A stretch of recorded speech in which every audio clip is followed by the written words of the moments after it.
Welcome to Bible Fiber, where we explore the textures and shades of the biblical tapestry. I am Shelley Neese, president of the Jerusalem Connection. We are a Christian organization dedicated to sharing the stories of Israel's people, both ancient and modern. I'm also the author of the book Bible Fiber, a 52-week study of the 12 minor prophets available on Amazon. This week's Torah portion covers Numbers 25:10 to 31, and it is titled Phinehas. Phinehas is the name used in English Bibles, so that's the name I'll use in this podcast.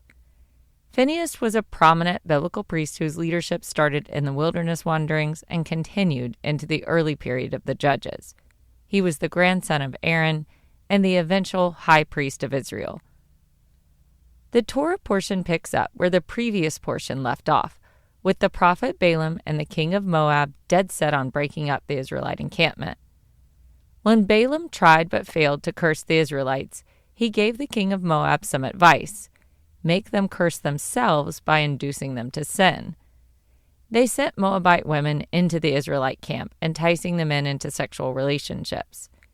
These relationships were used as bait to draw the Israelite men into the worship of Baal. In Canaanite mythology, Baal was the god of the storm, rain, and fertility. Worship rites involved cultic prostitution and ritual sex. Balaam and Balak's plot worked. Numbers 25:1-3 states that the people began to have illicit relations with the women of Moab, who invited them to the sacrifices of their gods. It even states that Israel yoked itself to Baal of Peor. In Israel's history, this is the first open, full-scale spiritual rebellion involving the Canaanite god Baal. After this incident, Baal becomes the ultimate spiritual and political thorn in Israel's side for nearly the rest of the Hebrew Bible.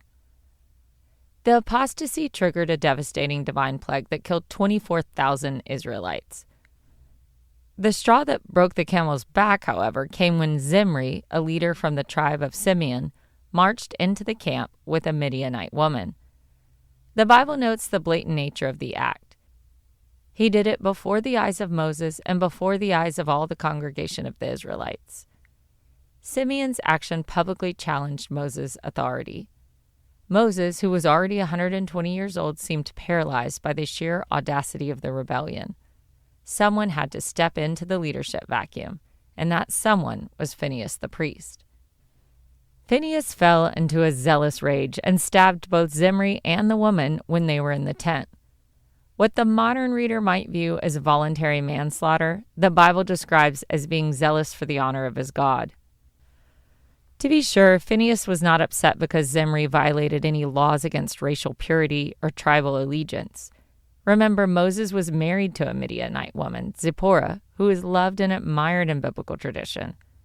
The problem was that the Israelite men were breaking their covenant with God by letting the pagan women lure them into idolatrous practices.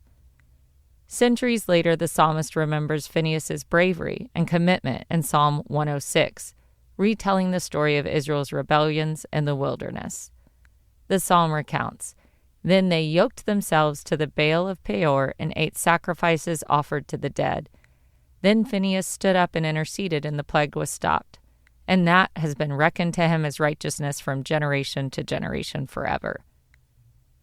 The phrase "reckoned to him as righteousness" mirrors the language used for Abraham's faith, elevating Phinehas to the level of faith of the original patriarch. Phinehas continued to play a major role in the national spiritual life of Israel for many years. In Numbers 31, before the people entered the land, God commanded Moses to wage a war of vengeance against the Midianites. When Moses mobilized the army, selecting 1,000 men from each of the 12 tribes, he did not appoint a military general to lead them. Instead, he sent Phinehas, the Bible's first general priest. The text notes that Phinehas went into battle carrying the vessels of the sanctuary and the trumpets for signaling. During the campaign, the Israelites defeated the Midianites and killed their 5 kings. Numbers 31:8 also notes that they killed Balaam with the sword. Although in the Torah, Phinehas most often held a sword in his hand and righteous anger in his heart, by the time of Joshua, he acted more as a wise diplomat for the community. In Joshua 22, Phinehas served as a lead negotiator to prevent a catastrophic civil war. The crisis occurred just after the conquest of Canaan concluded. The warrior men from the eastern tribes, Reuben, Gad, and the half-tribe of Manasseh, had fulfilled their vow to fight alongside the western tribes until the promised land was secure. With the battles won, Joshua blessed them and sent them home to their families on the east bank of the Jordan River. However, on their trek back, right at the border of the Jordan, these eastern tribes built a massive imposing altar. Word quickly spread to the main assembly of Israel gathered at Shiloh. Building an unauthorized altar looked like a blatant rebellion against God and a slide back into idolatry. The western tribes immediately mobilized an army, fully prepared to launch a devastating preemptive military strike to purge the sin before divine wrath struck the whole nation. Before launching an assault, Israel sent a high-level diplomatic delegation to Gilead to confront the suspected rebels. Phinehas was chosen to lead the group, accompanied by 10 tribal chiefs. When Phinehas met the eastern leaders, he reminded them of what happened in the wilderness wanderings, when the people worshipped Baal instead of the one true God. He asked, "Was not the sin of Peor enough for us? Up to this very day we have not cleansed ourselves from that sin, even though a plague fell on the community of the Lord. And are you now turning away from the Lord?" Showing pastoral concern and a desire to prevent sin rather than punish it, Phinehas even offered a material compromise. He told them that if they felt their land across the Jordan was somehow unclean or cut off, they should abandon it, cross back over the river, and take a share of the land where the Lord's tabernacle stood. The eastern tribes explained that the altar was never intended for sacrifices, burnt offerings, or alternative worship. They built it out of anxiety for the future. They wanted their own altar not as a place of ritual, but something that could be a visual witness proving to future generations that the tribes on both sides of the river served the exact same God. Hearing this, Phinehas diffused the situation. He acknowledged their faithfulness, stating, "Today we know that the Lord is among us because you have not committed this breach of faith against the Lord."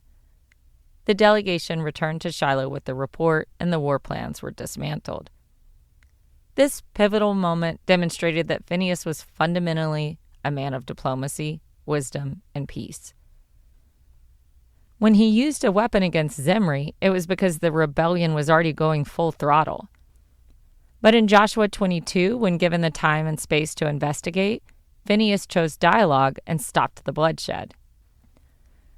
In Judges 20, Phinehas appeared again at a critical turning point in Israel's early history. A conflict erupted after the inhabitants of Gibeah, a Benjamite city, committed a horrific crime against a traveling Levite's concubine. When the tribe of Benjamin refused to hand over the perpetrators, the other 11 tribes unified to launch a military campaign against their own kin. Despite outnumbering the Benjamites, the unified tribes of Israel suffered unexpected devastating losses. They marched into battle twice, and both times the Benjamites routed them, leaving 40,000 Israelite soldiers dead. Stunned and humbled, the entire assembly retreated to Bethel, where the Ark of the Covenant had been temporarily relocated from Shiloh. The people fasted, offered burnt offerings, and sought a deeper spiritual reckoning. They realized they had rushed into a fraternal war without truly seeking God's direction or examining their own spiritual state. Phinehas was then serving as the elder high priest. The narrative records that Phinehas ministered before the ark in those days, asking God if they should go out once more to battle against their kinsfolk, the Benjamites, or if they should stop. The Lord answered him to go up, promising to give them into their hand the next day. This intervention shifted the entire nature of the inquiry. In their first 2 attempts, the Israelites asked who should attack first, assuming the war itself was a foregone conclusion. Under Phinehas' guidance, they resigned the outcome to the divine will. Looking across his entire life, Judges 20 highlights the remarkable evolution of Phinehas as a leader. During the wilderness wanderings, he was a young zealot operating in a moment of complete structural collapse, using physical force to halt a crisis. In Joshua 22, He was a mature diplomat, using communication to save the eastern tribes from an unnecessary war. And in Judges 20, he stands as the venerable high priest of Israel, using the sacred space of the altar to heal a fractured nation and restore their broken covenant relationship with God. That's it for this week. Join me next week in reading Numbers 32 to 36:13.